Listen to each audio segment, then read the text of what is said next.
Hi, my name is Dan Polis, and welcome to Back to School Night. I'm a social studies teacher here at Dublin High School, and I just want to give you some background information on my class. So right now I'm going to share my screen with you, and I just want to run you through really the basics of about me and also of the class itself. So we are going to go from the beginning. Welcome, please, to Mr. Polis's Modern World History class. It's not quite what we expected, but we are here, and we are going to be making the best of it. And the first question that always comes to people's mind is how to pronounce my name. Best way, Mr. Polus. Easy. We'll get it. Or some of the students call me Mr. P. You're all adults. Dan is fine. But the idea for the students, they gotta try a little bit. So the idea is I want to run you through the basics of this. And then after it is all said and done, there's also a form that I would like you to fill out, just in case you want me to know anything extra about your students. Without actually talking to them every day, I get to see them on a computer screen, but it is not the same thing. So I want to make sure that I can serve this community as best that I can. And it helps. You see them every day, you know them, you know their interests. If there's any bit of information that you think would help me in doing my job, please let me know. We're going to go through a brief introduction. Then I'm going to give you the highlights of the syllabus. Your student should have shared this with you over the first days of school, but it's good to just go through it one more time. And then eventually we're going to go through how to get help and the best way to communicate with me. A little bit about me. I graduated in 2010 from Cal State East Bay with a Bachelor of Science in Law Enforcement, Criminal Justice Administration, with options in both law enforcement and sociology. I then went back to receive another education at Argosy University, where I got my master's in forensic psychology. I began working as a custodian, and it was there that I really learned that I loved working with students. I enjoyed interacting with them, I enjoyed teaching them, and I eventually was able to pursue and get my single subject teaching credential in social studies in 2018. That being said, it is my second year here at Dublin High School. I teach 4 sections of world history and 1 section of US history. So if I do not know anything, if it was one of those that I am still unclear about something, I will be forthright with you and all of the kids. I am still learning. I'm still learning the lingo and some of the culture. I will get there. But the idea is that I need as much help as I can get. And I want to make sure that I give you all the right and correct answers. I'm going to give you some highlights from the syllabus. Over the entirety of this course, we're going to be looking at how does history contribute to national identity. That is going to be extremely important because we will see it start to change and develop over time, especially as we trace the origins of culture, our different types of government, and also democracy to the modern day. We weave these different narratives and these different themes within what we are teaching. We will begin going over an intro type prologue and eventually taking us through the Enlightenment, Revolution and Change, the Industrial Revolution, imperialism, cause and effects, and ending the first semester with World War I.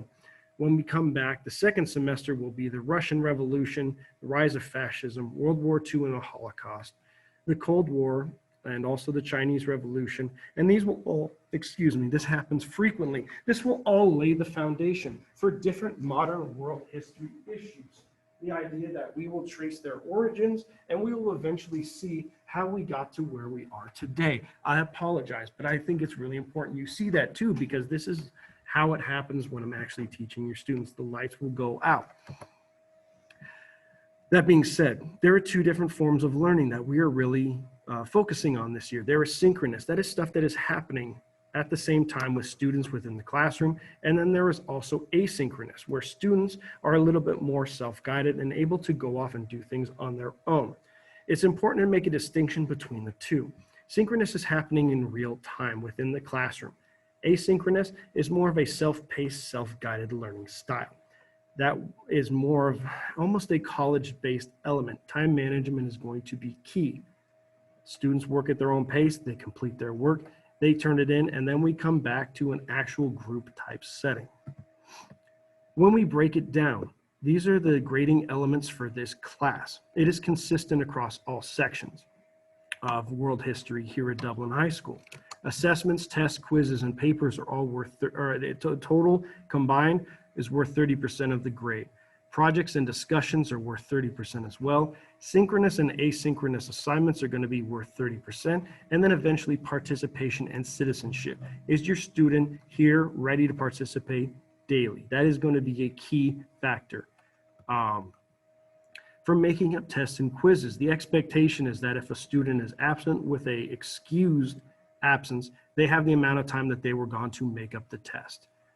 Ideally, they would make it up the next day. That way it's off their back. They don't have to worry about it. They don't have to focus on anything else.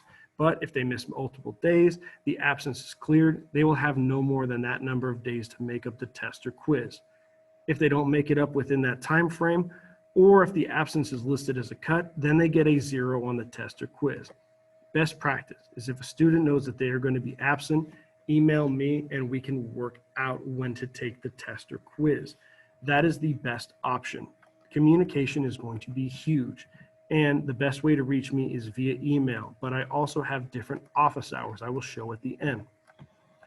Late classwork or homework. In order for students to get full credit on assignments, they have to turn it in by the due date. If it is turned in late, the maximum percentage they can earn is 60%. For late papers and late projects and papers, they have to turn that in on the day it is due to receive full credit. But if it's turned in past the deadline, the maximum they can earn is 70%, and it goes down 10% every day after that. However, the key thing that I tell all the students is that turn it in. Even if it is late, depending on how many days it is, it doesn't matter. Turn it in, get credit for it. You worked hard on it, they did it, get credit. Don't take a 0. There is always an opportunity to earn credit. All students are expected to follow the DHS Code of Conduct. The reason I included this all here because it is includes but is not limited to copying homework, cheating on tests or quizzes, plagiarizing written work from the internet, a peer or another source, collaborating on a project when it was supposed to be an individual assignment. Basically, anytime they claim work that is not completely and solely their own will result in a 0 for all parties involved and an academic referral. Now, with an academic referral, this also can lead further because it may impact the ability to take AP classes. It may impact letters of recommendation. Any sharing of work, regardless of intent, will count as plagiarism. Basically, please do not do it. We take it super seriously here. All papers are run through Turnitin.com, which is a plagiarism software. So there is an element of checking involved in that capacity. And also we read everything that is provided. Please don't do it. Zoom conferencing. This is something that is new for this year, and as well as Zoom etiquette.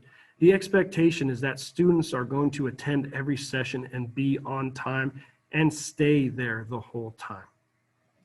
Zoom sessions should only be attended by students enrolled in the course. Do not share it with other individuals. And then I'm sorry, the expectation is that parents are not sitting in on the class as well. The expectation is that students will be sitting here with their camera on, ready to learn and ready to participate. It's important that they have a distraction-free space to work, and they're also aware of their background, because any movement, anything happening back there can be distracting to other students or myself.